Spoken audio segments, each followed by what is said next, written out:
The autumn air in Cottonwood Heights, Utah, carried an unusual chill on September 28, 2024. In this affluent suburb nestled against the dramatic backdrop of the Wasatch Mountains, where perfectly manicured lawns stretched before million-dollar homes, and the American dream seemed within reach for every family, something was terribly wrong. The phone call came in at 11:47 p.m., recorded by dispatch's routine missing person report. But what Jennifer Gledhill said next would expose one of the most chilling cases of domestic murder in Utah's recent history and forever change how this tight-knit community viewed the perfect families living among them. "My husband Matthew Johnson is missing," she told the operator, her voice carrying just the right mix of concern and confusion. "He said he'd be gone for a week and told me not to call him." It was a performance that would have been convincing to anyone who didn't know what Jennifer had confessed to her lover just 6 days earlier, when she calmly detailed how she had shot her sleeping husband in the head, disposed of his body in a shallow grave somewhere in the Utah desert, and methodically cleaned up the crime scene with the precision of someone who had planned every detail. This is the story of Matthew Johnson, a 51-year-old Green Beret whose dedication to his country and family made him beloved by everyone who knew him, and Jennifer Gledhill, the woman who appeared to be the perfect military wife, while secretly orchestrating one of the most calculated murders in Utah's criminal history. It's a case that would reveal the dark underbelly of what seemed like an ideal American family, expose the devastating consequences of infidelity and domestic dysfunction, and demonstrate how modern technology and digital forensics can unravel even the most carefully planned crimes. To understand how this tragedy unfolded, we must first journey into the world that Matthew and Jennifer inhabited. A community where military service is revered, family values are paramount, and the pressure to maintain appearances can drive people to desperate measures. Cottonwood Heights represents everything that many Americans aspire to achieve: financial success, safe neighborhoods, excellent schools, and the security that comes from living among like-minded neighbors who share similar values and aspirations. The Johnson-Gledhill family seemed to embody these ideals perfectly. Their sprawling home, valued at well over $1 million, sat on a quiet street where children played safely and neighbors waved to each other from their perfectly maintained driveways. Matthew's military career had provided not only financial stability but also the respect and admiration of a community that holds service members in the highest regard. Utah's culture, deeply influenced by its Mormon heritage, emphasizes family unity, personal responsibility, and moral integrity, values that Matthew seemed to represent in every aspect of his life. Matthew Johnson was the kind of man that other fathers aspired to be and that young soldiers looked up to as a role model. His service record with the Utah National Guard S-19 Special Forces group read like a testament to dedication and excellence. For over a decade, he had balanced the demanding requirements of being a Green Beret with the responsibilities of being a husband and father to 3 young children. His fellow soldiers described him as brilliant, the kind of person you could always count on for answers. Whether the question involved complex military tactics or simple personal advice, the Special Forces community is small and tight-knit, bound together by shared experiences and mutual respect that civilians can barely comprehend. These are men who have undergone some of the most rigorous training in the world, who have deployed to dangerous locations, and who understand that their lives depend on the reliability and integrity of their teammates. Within this brotherhood, Matthew had earned a reputation as someone who could be trusted completely, whether the mission involved life-or-death combat situations or the quieter but equally important work of training and mentoring younger soldiers. Kevin Thompson, a retired Utah National Guard member who had known Matthew for years, would later describe him as the kind of friend who would drop everything to help someone in need. John Hush, a fellow Green Beret who had served alongside Matthew for 12 years, painted a picture of a man who was not only professionally competent, but personally kind and generous. These were UN casual acquaintances speaking in platitudes about a fallen comrade. These were men who had trusted Matthew with their lives, and had found him worthy of that trust. At home, Matthew seemed to be equally dedicated to his role as a father. The couple's 3 children, ages 11, 7, and 5, were the center of his world when he wasn't serving his country. Neighbors would often see him playing in the backyard with his kids, helping them with homework, or teaching them to ride bikes along the quiet streets of their neighborhood. He coached Little League games, attended school functions, and made sure that his military obligations never interfered with being present for the important moments in his children's lives. The image of Matthew as the perfect husband and father was so consistent that when cracks began to appear in the Johnson-Gledhill marriage, many people in their circle found it difficult to believe that anything could be seriously wrong. This was a family that seemed to have everything: financial security, professional success, healthy children, and a beautiful home in one of Utah's most desirable communities. What could possibly go wrong in such an apparently ideal situation?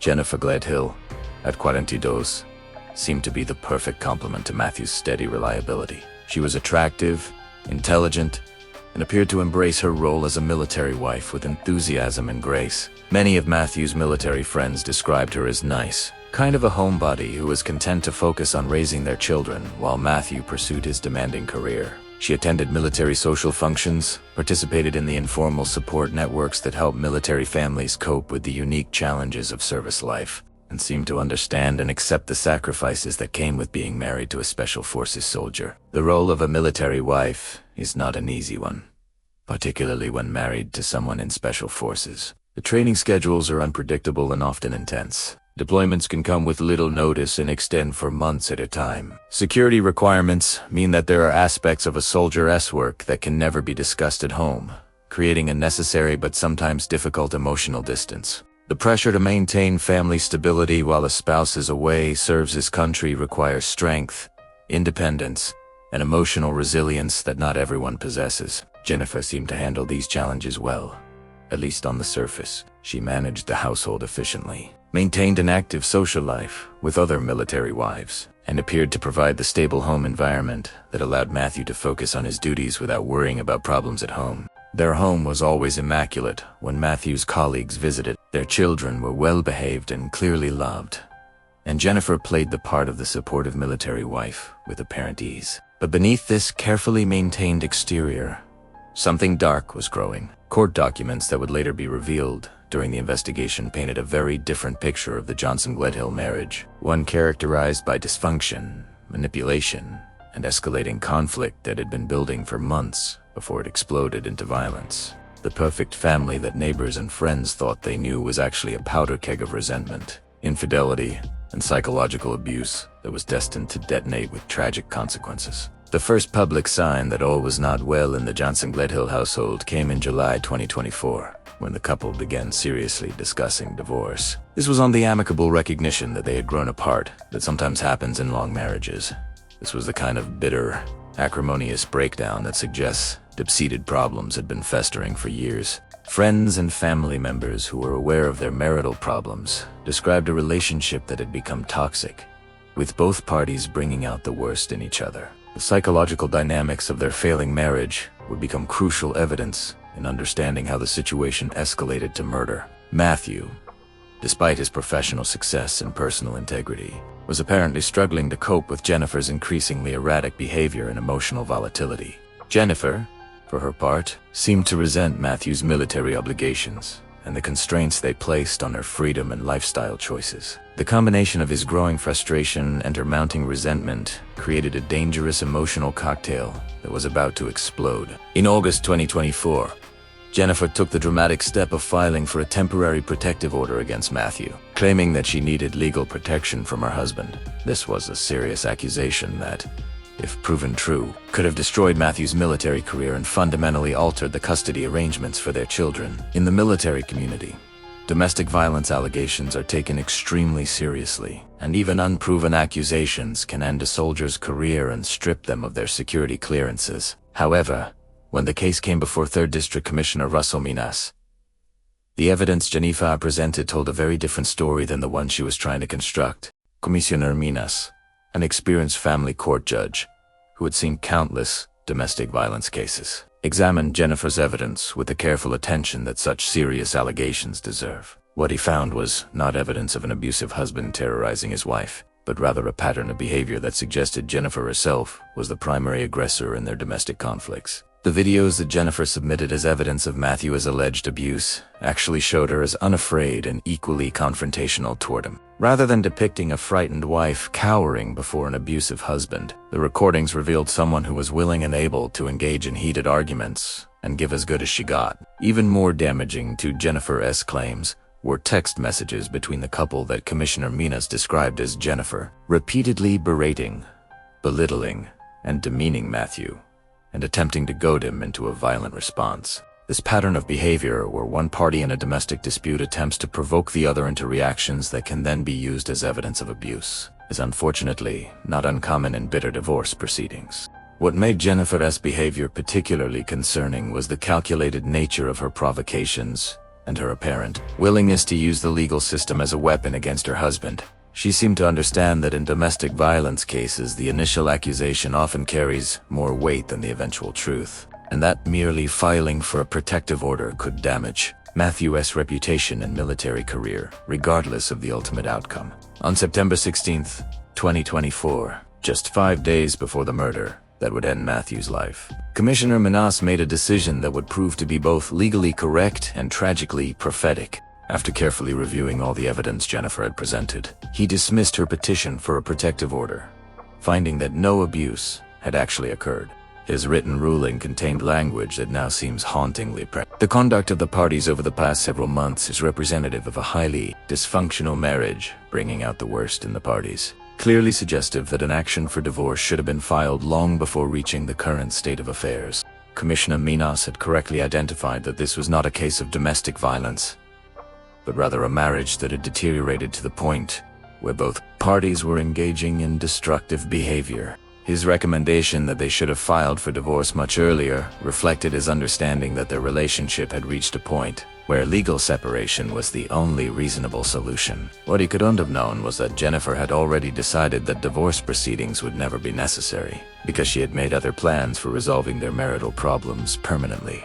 The weeks leading up to September 2024 marked a dramatic change in Matthew's behavior and living arrangements that should have served as a warning to everyone around him. According to his close friends and military colleagues, Matthew had become increasingly concerned about his safety at home. The man who had faced enemy fire in combat zones and undergone some of the most dangerous training in the world had reached the point where he was afraid to sleep in his own home with his wife nearby. Matthew began spending many nights at the National Guard facility, officially for training purposes, but actually because he no longer felt safe sleeping at home. This was a dramatic departure from his normal pattern of balancing his military duties with his family responsibilities. For a man who had always prioritized being present for his children, the decision to sleep away from home most nights represented a profound shift that spoke to his growing fear of what Jennifer might do. Kevin Thompson, Matthew's longtime friend and fellow guardsman, would later reveal that Matthew had reached a definitive conclusion about his marriage in those final weeks. Matthew had really come to the conclusion that a divorce needs to happen, and it is time to move on, Thompson told investigators. This was on the uncertain wavering of someone who was still hoping to save his marriage. This was the firm decision of a man who had finally accepted that his relationship with Jennifer was beyond repair and that his only option was to end it legally and try to rebuild his life. But Matthew never got that chance to move on with his life, because Jennifer had been living a double life that would soon intersect with his growing determination to divorce her in the most tragic way possible. While Matthew was sleeping at the National Guard facility out of concerns for his safety, Jennifer was conducting an affair with another man, a relationship that had become far more than just a casual fling. This was under momentary lapse in judgment, or a brief escape from marital problems. This was an intense, all-consuming relationship that had taken over Jennifer's thoughts and emotions. The affair represented everything that was missing from Jennifer's marriage to Matthew. Where Matthew was steady and responsible, her lover was presumably exciting and spontaneous. Where Matthew was focused on duty and family obligations, her lover offered the possibility of passion and freedom from responsibility. The contrast between her mundane, married life and the excitement of her secret relationship had apparently convinced Jennifer that Matthew was the obstacle standing between her and happiness. On September 19, 2024, just 2 days before she would commit murder, Jennifer made a decision that should have served as a warning to everyone around her. She showed her lover a loaded Glock 19X that she kept in their home, a firearm that was presumably one of several weapons that Matthew owned as part of his military service. At the time, her lover probably thought nothing of this display after all. It's common for military families to own firearms, and Jennifer's casual demonstration might have seemed like nothing more than showing off a piece of equipment. What Jennifer's lover couldn't have known was that he was witnessing the final stage of a murder plot that Jennifer had been developing for weeks or possibly months. The gun she showed him was not just a piece of military equipment. It was the weapon she planned to use to kill her husband. Her decision to reveal it to him suggests either a desire to involve him in her planning or a psychological need to share her secret with someone who would understand the significance of what she was about to do. The methodical nature of Jennifer's planning extended far beyond simply acquiring a weapon. She had been carefully arranging the circumstances that would allow her to commit the perfect murder without immediate detection. Most importantly, she had arranged for their 3 children to stay at her parents' house on the night she planned to kill their father. This was a spur-of-the-moment decision made in anger. This was the calculated preparation of someone who had been planning murder for some time and was finally ready to act. The stage was being set for a confrontation that would end in tragedy. But Jennifer's planning went beyond just creating the opportunity to kill Matthew. She was also preparing for the aftermath, thinking through the steps she would need to take to dispose of his body, clean up the crime scene, and establish an alibi that would allow her to get away with murder. The extent of her preparation suggests that she had been fantasizing about killing Matthew for weeks or months, working through the logistics in her mind until she had convinced herself that she could commit the perfect crime. September 20th, 2024, began like any other autumn day in Cottonwood Heights, with residents heading off to work and school under the crisp blue skies that make Utah famous for its natural beauty. But for the Johnson-Gledhill family, this would be the last normal day they would ever experience. By evening, the carefully maintained facade of their marriage would finally crumble, exposing the toxic reality that had been hidden beneath years of pretense and social conformity. The events of that evening would later be reconstructed through Jennifer's own confession, witness testimony, and forensic evidence that told a story of escalating conflict and calculated violence. Matthew had finally discovered the truth about Jennifer's affair, a revelation that apparently triggered the heated argument that neighbors would report hearing late that night. According to Jennifer's later statements to her lover, Matthew confronted her about her infidelity, yelling at her because he knew she had been sleeping with someone else. The argument was intense and emotional, representing the final explosion of years of marital problems and accumulated resentments. For Matthew, discovering Jennifer's affair must have been both devastating and vindicating. Devastating because it confirmed that his marriage was truly over, but vindicating because it explained much of Jennifer's recent behavior and gave him clear, moral and legal grounds for divorce. For Jennifer, Matthew's discovery of her affair represented the end of her ability to control the narrative of their relationship and the beginning of a divorce process that could result in her losing custody of the children and much of the financial security she had enjoyed. What happened next would haunt everyone who learned about it and serve as a reminder that domestic violence can escalate to murder with shocking speed when the right psychological triggers are activated. In the early hours of September 21st, 2024, as Matthew lay sleeping in their master bedroom, completely vulnerable and unaware of the danger he was in, Jennifer made a decision that would destroy multiple families forever and traumatize her own children in ways that would take years of therapy to address.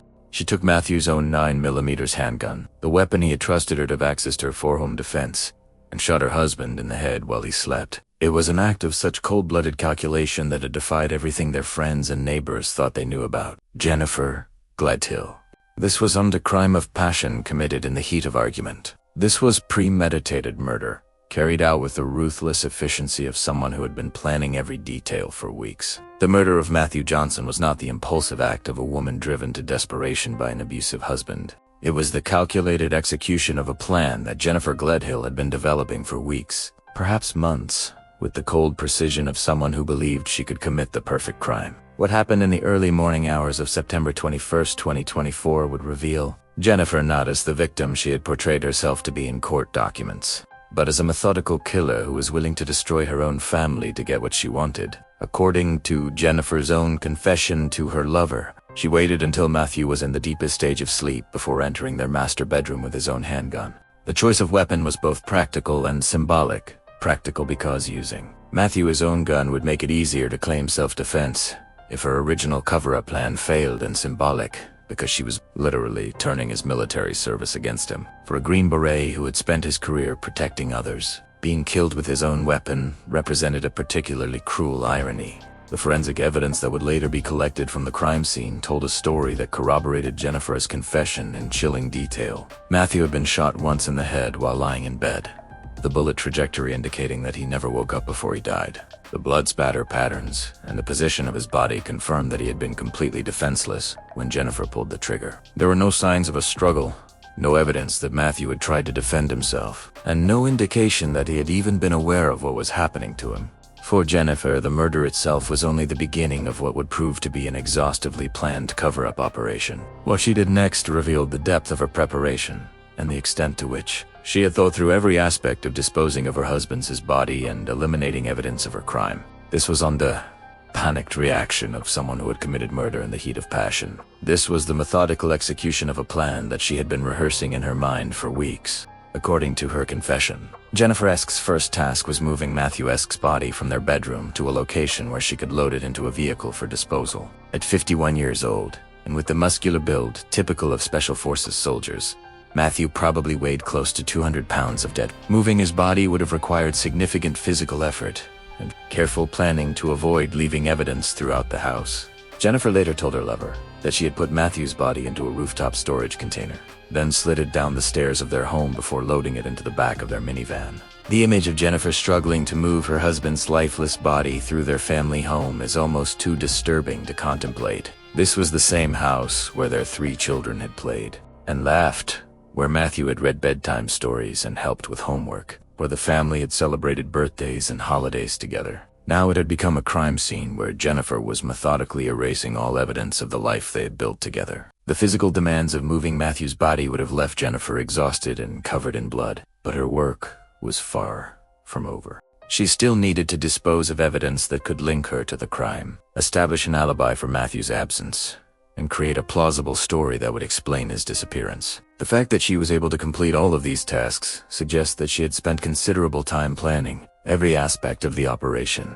Jennifer's next step was destroying Matthew's cell phone, a crucial piece of evidence that could have revealed the timing and circumstances of his death. Modern smartphones contain GPS data, communication records, and other digital evidence that can provide investigators with detailed timelines of a person's final hours. By smashing Matthew's phone, Jennifer was eliminating a potential source of evidence that could have contradicted whatever story she eventually decided to tell about his disappearance. With Matthew's phone destroyed, Jennifer then drove his truck to a nearby neighborhood and abandoned it several blocks from their home. This was a clever attempt to create the impression that Matthew had left voluntarily, perhaps to start a new life somewhere else or to disappear temporarily while he figured out what to do about their marital problems. The truck's location was close enough to their house that Matthew could have walked home if he had wanted to, but far enough away that it wouldn't immediately draw attention to their neighborhood. The decision to abandon the truck rather than hide it completely suggests that Jennifer wanted it to be found eventually, as part of her plan to establish that Matthew had left of his own accord. This was undeniably an attempt to make Matthew disappear permanently. It was a calculated effort to create evidence that would support whatever story she eventually told about his absence. The timing and location of the truck's placement were designed to give Jennifer several days or even weeks to develop her cover story before anyone became seriously concerned about Matthew's whereabouts. With the immediate evidence taken care of, Jennifer loaded Matthew's body into their minivan and began the grim journey to dispose of her husband's remains. According to her confession, she drove north toward Davis County, an area of rural Utah where millions of acres of desert and mountain wilderness provide countless locations where a body could be hidden for years or even decades. The choice of burial location was strategically sound, even with modern search technology. Finding a body buried in the vast expanses of Utah's backcountry is extremely difficult without specific coordinates. The burial itself would have been physically exhausting work that required both preparation and determination. Digging a grave deep enough to prevent discovery by animals or erosion would have taken hours of back-breaking labor, particularly for someone working alone in the dark. Jennifer would have needed to bring tools for digging, possibly a tarp or other materials to wrap the body, and enough supplies to complete the job in a single trip. The fact that she was able to accomplish this task suggests that she had scouted locations and prepared equipment well in advance. When Jennifer finally returned home in the early morning hours of September 21st, she faced the daunting task of eliminating all evidence that a murder had taken place in her master bedroom. What she did next revealed both the extent of her preparation and her understanding of modern forensic techniques. This was a hurried attempt to clean up blood This was a systematic decontamination operation designed to eliminate every trace of evidence that could link her to Matthew's death. Jennifer began with an extensive bleaching operation that extended throughout the master bedroom and potentially other areas of the house. The smell of bleach is strong and distinctive, and the amount she used was apparently so extensive that it would still be detectable. When police searched the house weeks later, she used carpet cleaning supplies throughout the master bedroom, focusing particularly on areas where blood had soaked into the flooring and might be detected by luminol testing or other forensic techniques. Most tellingly, Jennifer ordered a new mattress to replace the blood-soaked one where Matthew had been killed. This was on a casual furniture purchase.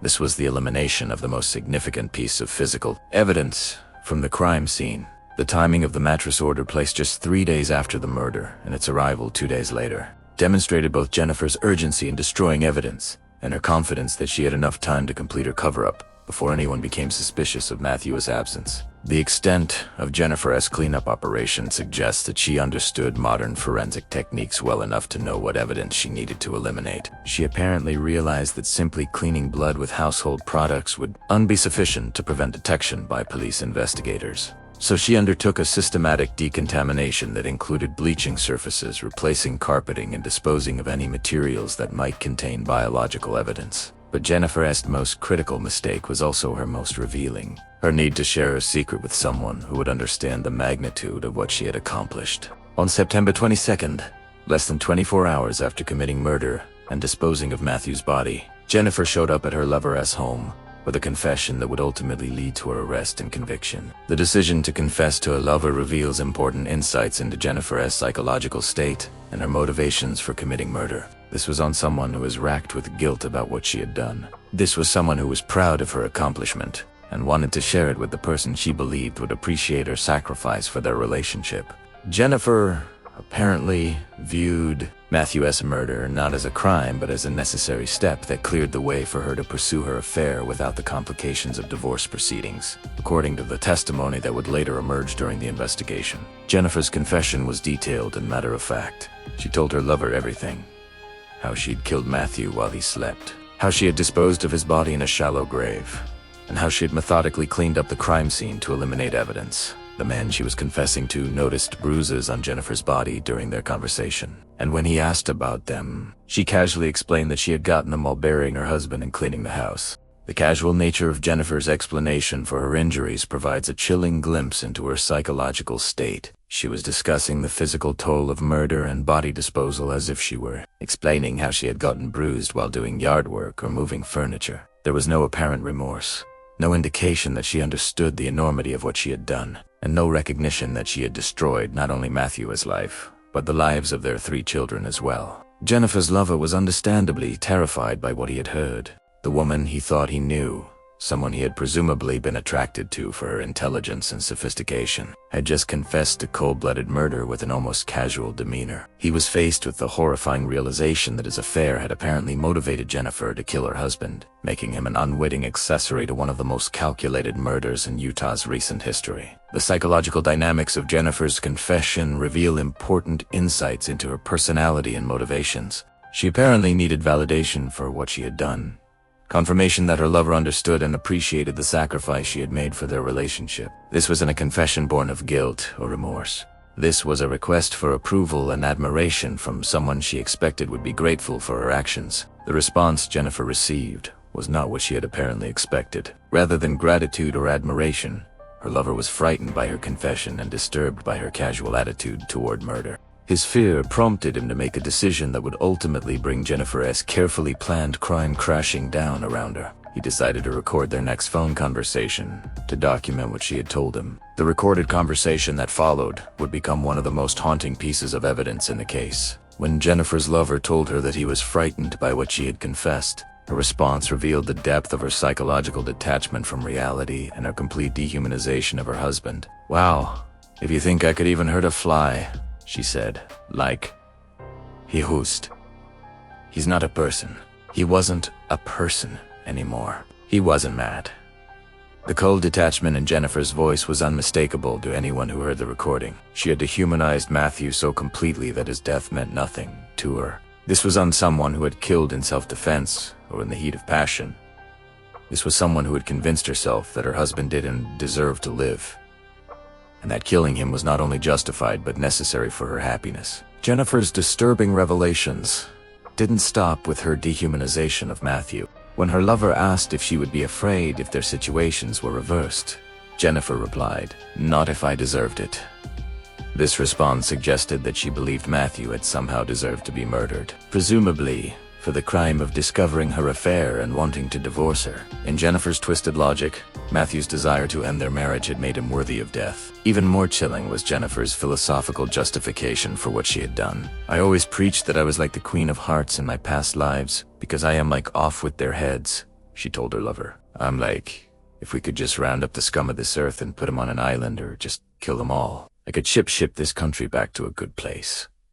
This rambling explanation revealed someone who had convinced herself that murder was not only acceptable but beneficial to society as a whole. The reference to the Queen of Hearts from Alice in Wonderland was particularly disturbing, as it suggested that Jennifer saw herself as someone with the authority to decide who lived and who died based on her personal judgments about their worth. The casual way she discussed genocide and mass murder indicated a complete detachment from normal moral constraints, and a grandiose self-image that placed her above the laws and ethical standards that govern civilized society. Jennifer also asked her lover not to think of her as a monster, and to remember who she was before she revealed what she had done. The irony was not lost on anyone who heard the recording. She was asking for understanding and acceptance after confessing to murdering the father of her children in cold blood. Her apparent inability to recognize the contradiction between her request and her actions provided further evidence of her psychological detachment from reality. What made Jennifer's recorded confession even more significant was its timing.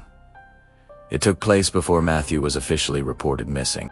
Jennifer was already referring to her husband in the past tense, discussing his death as an accomplished fact, even though no one else knew he was dead. This timing would become crucial evidence in establishing premeditation and demonstrating that Jennifer had planned Matthew's murder well in advance. The 6-day gap between Jennifer's confession to her lover and a report to police that Matthew was missing provided important insights into her psychological state and her confidence in her cover-up plan. During this period, she was apparently living normally, caring for their children, and maintaining the facade of being a concerned wife whose husband had mysteriously disappeared. The ability to sustain this deception while knowing exactly what had happened, Matthew demonstrated either remarkable psychological compartmentalization or complete absence of normal emotional responses. When Jennifer finally contacted police on September 28th to report Matthew missing, she had prepared a story that was designed to explain his absence without raising immediate suspicions. She told investigators that Matthew had said he would be gone for a week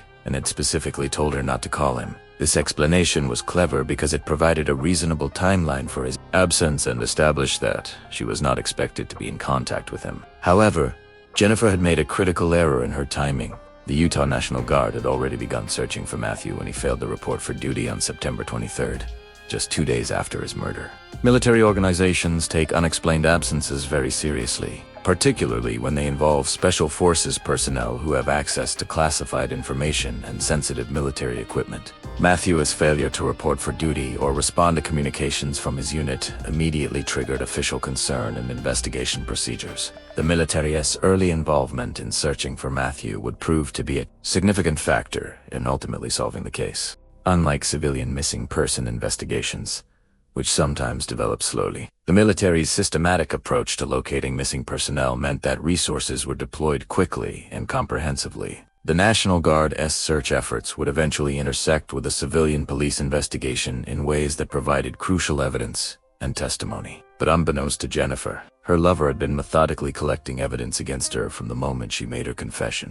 He had taken screenshots of their text messages, recorded their phone conversations, and documented every detail of her admissions about Matthew's murder. This evidence collection was motivated not by any desire to help law enforcement, but by his own fear of being implicated in the crime and his growing understanding that Jennifer was far more dangerous than he had realized. The decision by Jennifer's lover to contact police on October 2nd, 2024, marked the beginning of the end for what Jennifer had believed would be the perfect crime. His call to the Cottonwood Heights Police Department would crack the case wide open and expose a web of deception, murder, and cover-up that shocked even experienced investigators who thought they had seen everything in their careers. What happened next would demonstrate how modern investigative techniques, combined with old-fashioned detective work, could unravel even the most carefully planned crimes. The information that Jennifer's lover provided to police was both detailed and damning. He had screenshots of text messages that contradicted Jennifer's public statements about Matthew's disappearance.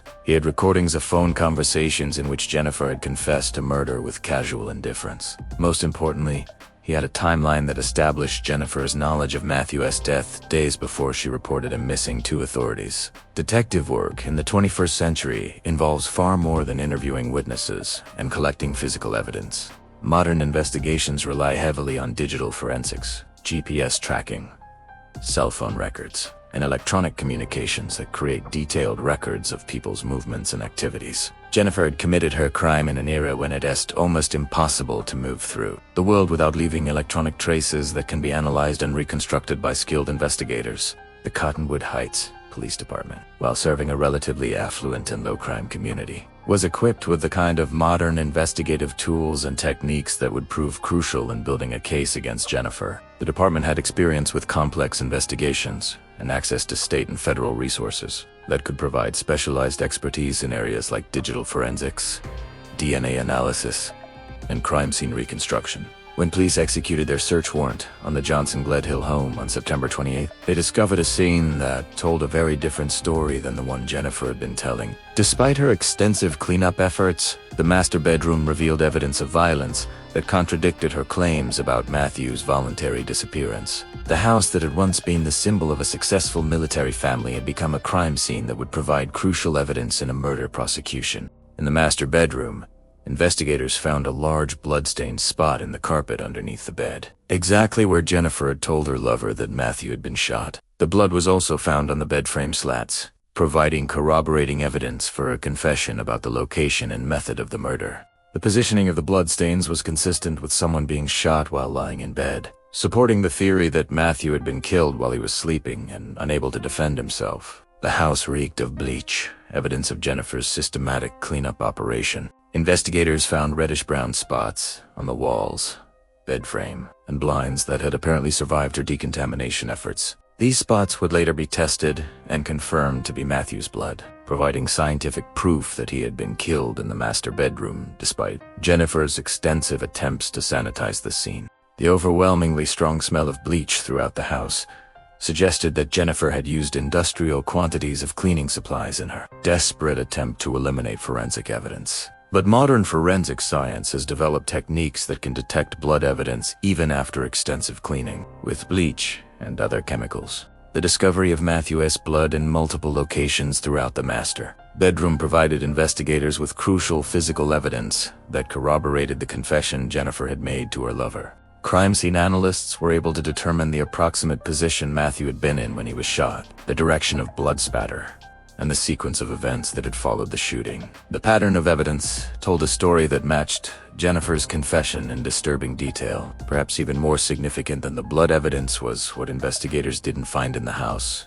Matthew's personal belongings, including his wallet, keys, and military identification, were nowhere to be found. His service weapon, which should have been secured in their home, was also missing. Most tellingly, there was no evidence that Matthew had packed any belongings before his supposed departure, contradicting Jennifer's story that he had left voluntarily for an extended absence. The digital forensic investigation revealed a treasure trove of evidence that Jennifer had apparently never considered when planning her crime. Cell phone tower records showed that Matthew's phone had stopped transmitting data on September 21st, the same day Jennifer claimed he had left for his mysterious week-long absence. The GPS tracking data from Jennifer's own phone painted a detailed picture of her movements on the night of the murder, including a trip north toward Davis County that corresponded exactly with her confession about burying Matthew's body. Modern smartphones create detailed digital footprints that are almost impossible to erase completely. Jennifer's phone had automatically backed up photos, text messages, and location data to cloud storage services that she apparently didn't know existed. These digital records provided investigators with a timeline of her activities that contradicted her public statements and supported every detail of the confession she had made to her lover. The The investigation also revealed Jennifer's extensive online searches in the weeks leading up to the murder. Her internet browsing history included searches for information about decomposition rates, methods for cleaning blood, and even specific questions about whether bleach could eliminate DNA evidence. These searches, conducted on her home computer and mobile devices, provided clear evidence of premeditation and demonstrated that Jennifer had been planning Matthew's murder for weeks before she carried it out. Credit card records showed that Jennifer had made several purchases in the days following the murder that supported her lover's account of her confession. She had bought large quantities of cleaning supplies, including industrial-strength bleach and carpet cleaning products. She had also purchased a new mattress, which was delivered to her home just 5 days after Matthew's murder. The timing of these purchases, combined with the physical evidence found at the crime scene, painted a clear picture of a systematic cover-up operation. The search for Matthew, military brotherhood, and community response, while investigators were building their case against Jennifer. A parallel search effort was underway that involved both military personnel and civilian volunteers who refused to give up hope that Matthew might still be alive. The Utah National Guard's SET 19th Special Forces Group had initiated their own search protocols the moment Matthew failed to report for duty, treating his absence as a potential security issue that required immediate attention and investigation. The Special Forces community operates on principles of brotherhood and mutual support that civilian organizations rarely match. When one of their own goes missing, every available resource is deployed to locate them and determine their status. For Matthew's fellow Green Beret, his unexplained absence represented not just the loss of a friend, but a potential threat to unit security and operational readiness. Kevin Thompson, Matthew's longtime friend and fellow guardsman, had become increasingly concerned as days passed without any word from Matthew. Thompson knew Matthew's character well enough to understand that voluntary abandonment of his duties was completely inconsistent with everything he stood for as a soldier and as a person. Matthew would never just disappear without telling someone where he was going, Thompson told investigators. He was too responsible, too concerned about other people to just vanish without explanation. The military search effort was systematic and comprehensive, utilizing resources that civilian missing person investigations rarely have access to. Military intelligence specialists analyzed Matthew's security clearances and recent assignments to determine whether his disappearance might be related to his special forces duties. Communications specialists attempted to trace his last known contacts in electronic communications. Military police coordinated with civilian law enforcement to ensure that all available resources were being utilized effectively. John Hush, the fellow Green Beret who had served alongside Matthew for 12 years, organized volunteer search parties that combed through areas where Matthew was known to spend time. These searches involved both active duty and retired military personnel who understood the terrain and had the physical conditioning necessary for extensive wilderness searches. The dedication of these volunteers was extraordinary.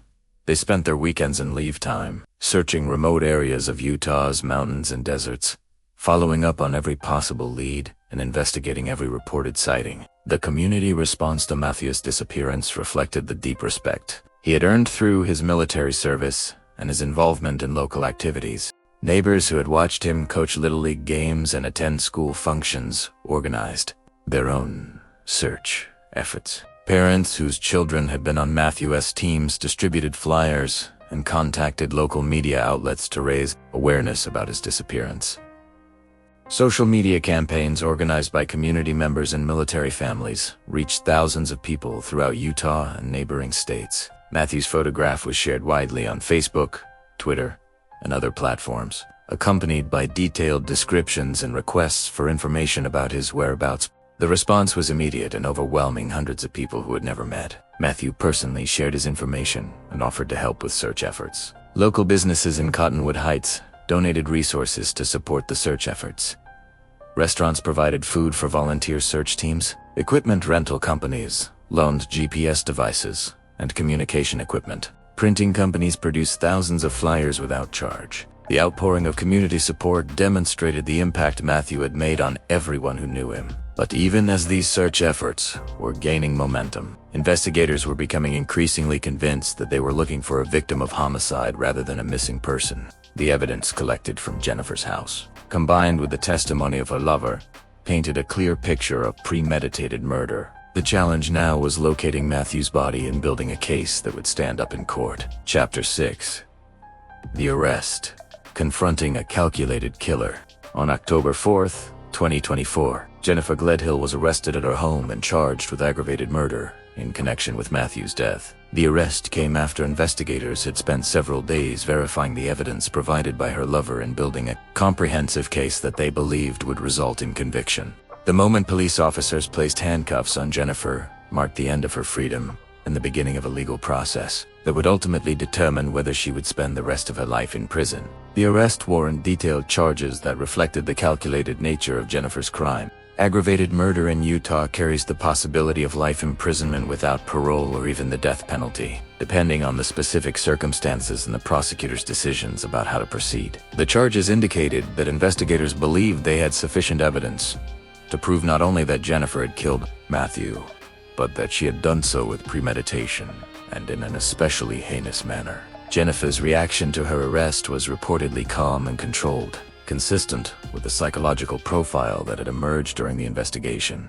According to arresting officers, she showed little emotion when informed of the charges against her and made no immediate attempt to deny her involvement in Matthew's death. This lack of visible distress was consistent with the detached, almost clinical manner in which she had discussed the murder with her lover. The arrest also triggered immediate concerns about the safety and well-being of Jennifer and Matthew's 3 children. Child Protective Services had been monitoring the situation since Matthew's disappearance, and his arrest meant that the children would need to be placed in alternative care arrangements.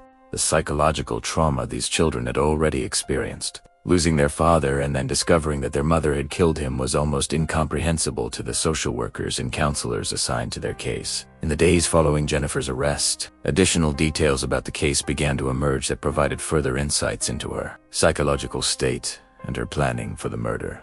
Court documents reveal that Jennifer had been researching divorce laws and child custody arrangements in the weeks before killing Matthew, apparently trying to determine what her financial situation would be if their marriage ended legally. What she discovered was apparently not acceptable to her, providing a potential motive for deciding that murder was preferable to divorce. Financial records showed that Jennifer had been living beyond the family's means for months, accumulating credit card debt and making purchases that Matthew was apparently unaware of. The couple's joint bank accounts showed unusual activity in the weeks leading up to the murder, including large cash withdrawals that investigators believed might have been used to purchase supplies for the crime and cover-up. The financial pressure Jennifer was facing may have intensified her desperation to avoid a divorce that would have exposed her spending and potentially left her in a precarious economic situation. The investigation also revealed that Jennifer had been conducting extensive online research about her lover, apparently fantasizing about a future relationship that would replace her marriage to Matthew.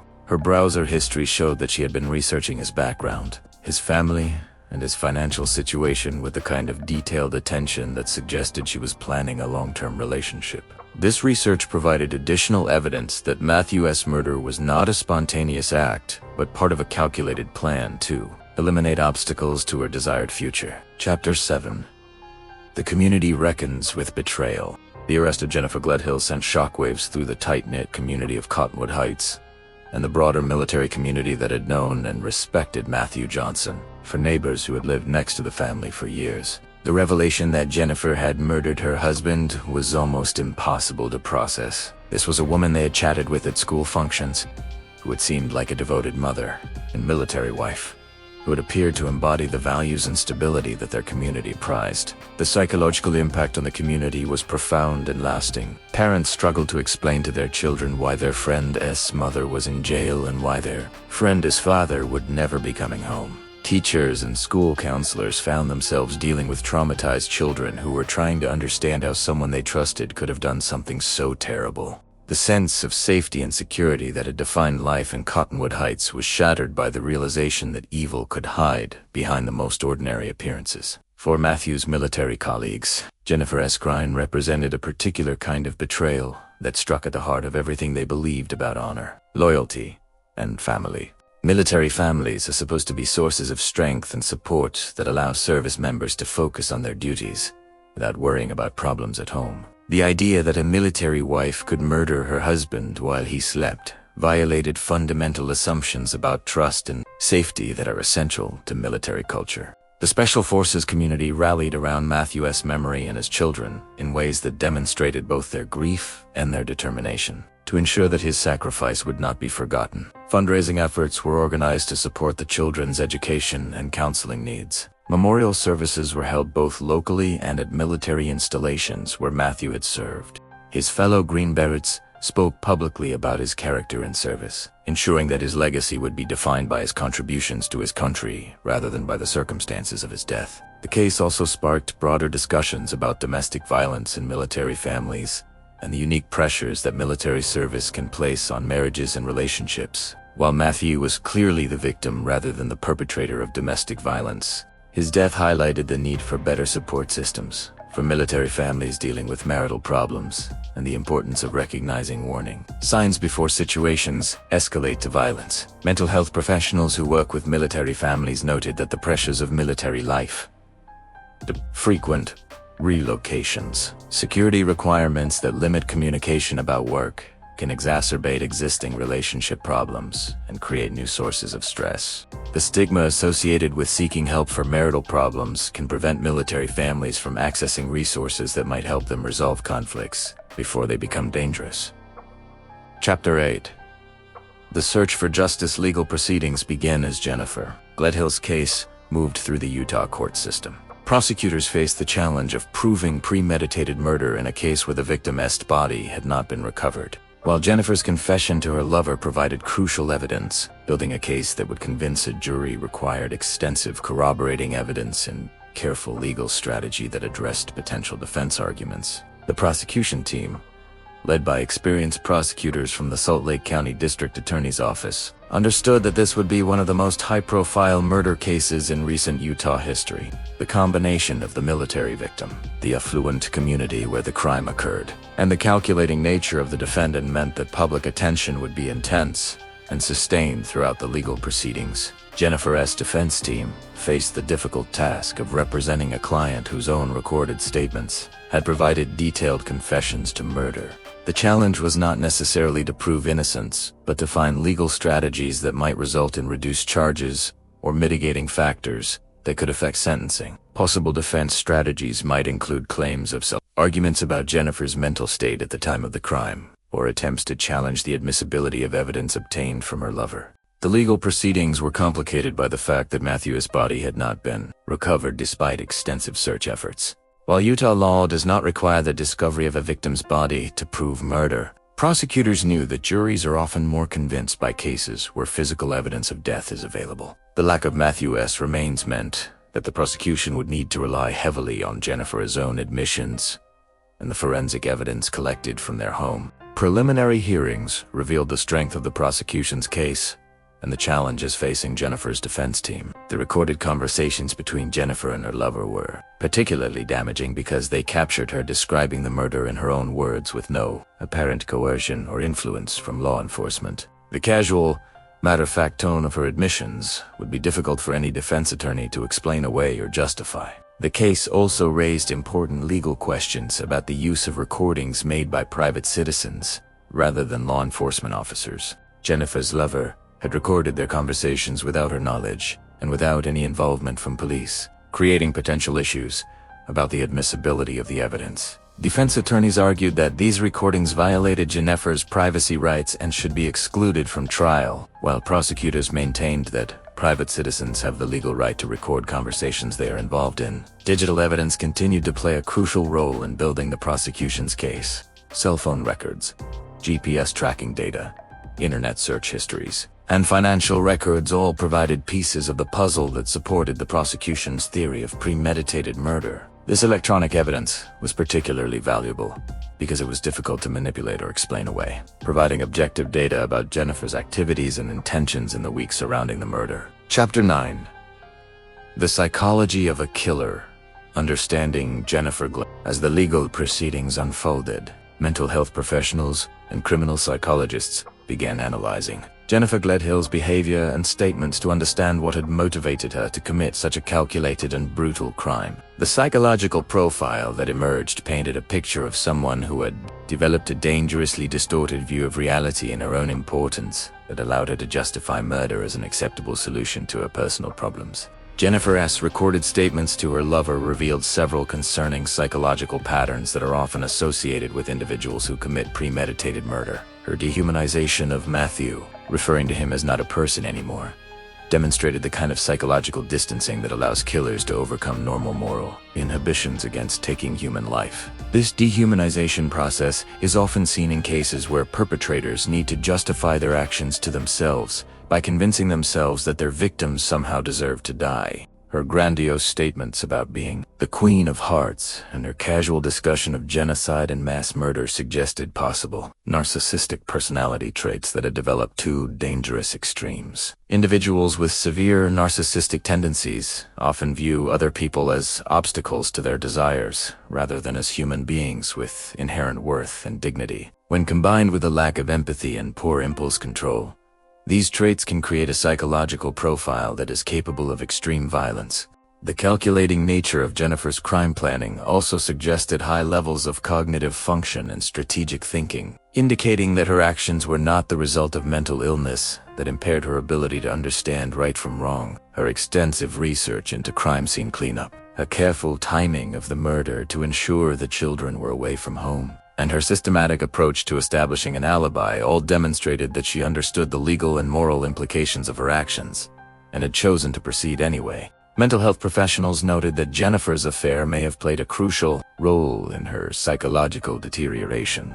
The intense emotions associated with passionate relationships can sometimes override normal moral constraints, particularly in individuals who are already predisposed to narcissistic or antisocial behavior. The contrast between her exciting secret relationship and her mundane married life may have intensified her resentment toward Matthew and made murder seem like an acceptable price to pay for freedom. The impact of Jennifer's crime on her own children would become a central focus of psychological evaluation and treatment planning. These children had not only lost their father to violence, but had discovered that their mother was responsible for his death. The long-term psychological effects of this trauma would likely require years of intensive therapy and support, and there were serious questions about whether they would ever be able to maintain a relationship with their mother. Child psychologists who specialize in trauma noted that children in situations like this often experience complex grief that is complicated by feelings of anger, confusion, and betrayal.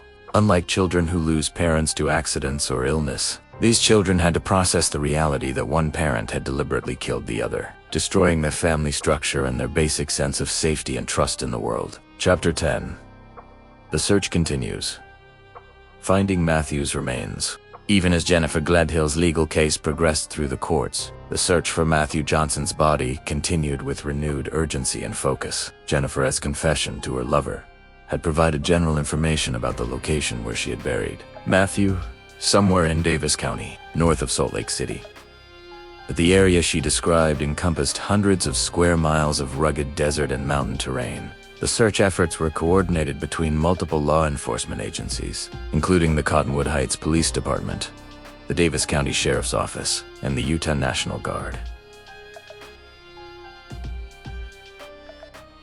Search and rescue teams with specialized equipment were deployed to focus on areas that matched Jennifer's description, but the vastness of the search area and the time that had elapsed since the burial made the task extraordinarily difficult. Modern search techniques employed in the hunt for Matthew's remains included ground-penetrating radar, cadaver dogs, and aerial surveillance, using drones equipped with thermal imaging cameras. These technologies could potentially detect disturbances in soil or other signs of recent digging, but their effectiveness was limited by the rocky, uneven terrain and the possibility that Jennifer had chosen a location that would be particularly difficult to search.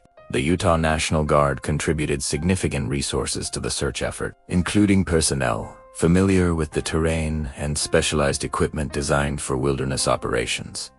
Matthew's fellow soldiers felt a personal obligation to find his remains and ensure that he received a proper military burial. The Guard's involvement also ensured that the search would continue even if civilian law enforcement agencies faced budget constraints or resource limitations.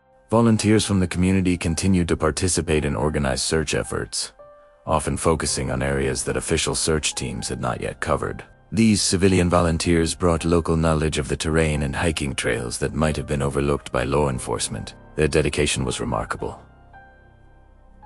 weekend after weekend. Groups of volunteers would spend entire days searching remote areas in hopes of finding some trace of Matthew's remains. The psychological importance of finding Matthew's body extended far beyond the legal requirements of the case. For his children, the inability to have a funeral or visit his grave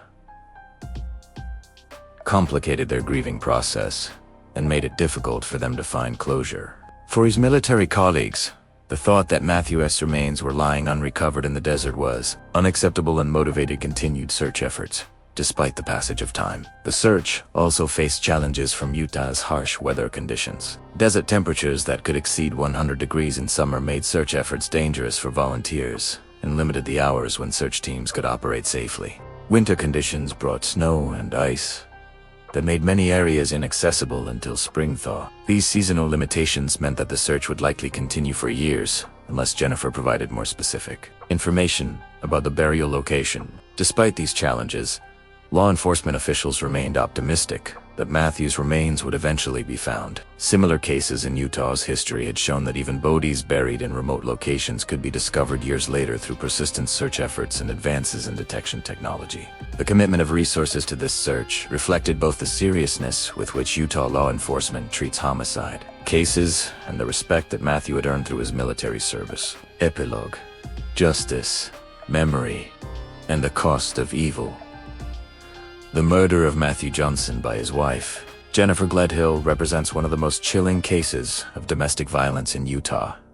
His recent history, a crime that shattered multiple families and traumatized an entire community. As this case continues through the legal system, its impact extends far beyond the courtroom to touch fundamental questions about trust, safety, and the hidden darkness that can exist within seemingly perfect families. For the 3 children who lost their father to their mother's calculated violence, the road to healing will be long and difficult. They will grow up knowing that their mother chose to destroy their family rather than accept the end of her marriage, a burden that no child should ever have to carry.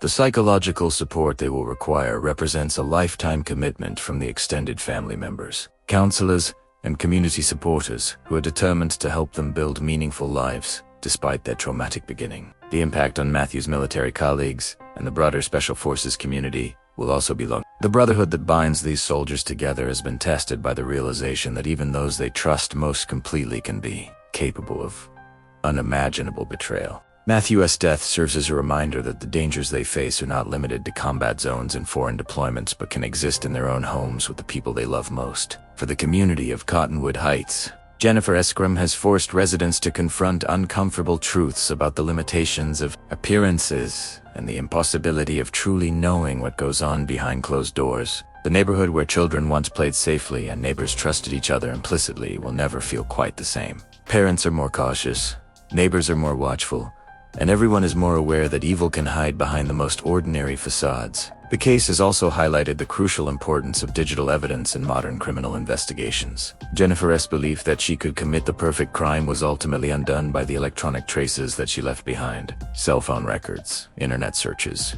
GPS, tracking data, and recorded conversations that provided prosecutors with an overwhelming case against her. Her story serves as a cautionary tale for anyone who believes that modern technology can be outsmarted by careful planning. The ongoing search for Matthew's remains continues to unite the community and military personnel in a common cause. Whether his body is found this year or decades from now, the commitment to bringing him home reflects the values he lived by and the respect he earned through his service to his country and his community. His legacy will be defined not by the manner of his death, but by the life he lived and the positive impact he had on everyone who knew him. As Jennifer Gledhill faces the consequences of her actions, the justice system will determine her punishment for one of the most calculated murders in Utah's criminal history. But regardless of the legal outcome, she has already paid the ultimate price by destroying her own family and ensuring that her children will remember her not as a loving mother, but as the person who took their father away from them forever. The story of Matthew Johnson and Jennifer Gledhill serves as a tragic reminder that domestic violence can escalate to murder with shocking speed. When the right psychological triggers are activated, it demonstrates the importance of recognizing warning signs, seeking help before situations become dangerous, and understanding that beneath the surface of any relationship, there may be dynamics that are invisible to outside observers. Most importantly, this case honors the memory of Matthew Johnson, a dedicated soldier, loving fighter, and respected member of his community who deserved so much better than the fate that befell him. His story will not be forgotten, and his sacrifice will continue to inspire those who believe in justice, honor, and the fundamental dignity of human life. In the end, Matthew's legacy lives on in his children, in the soldiers he mentored, in the community he served, and in the memory of everyone who knew him as the good man he was. Jennifer's crime took his life, but it could not diminish the positive impact he made during his time on Earth, or the love that those who knew him will always carry in their hearts.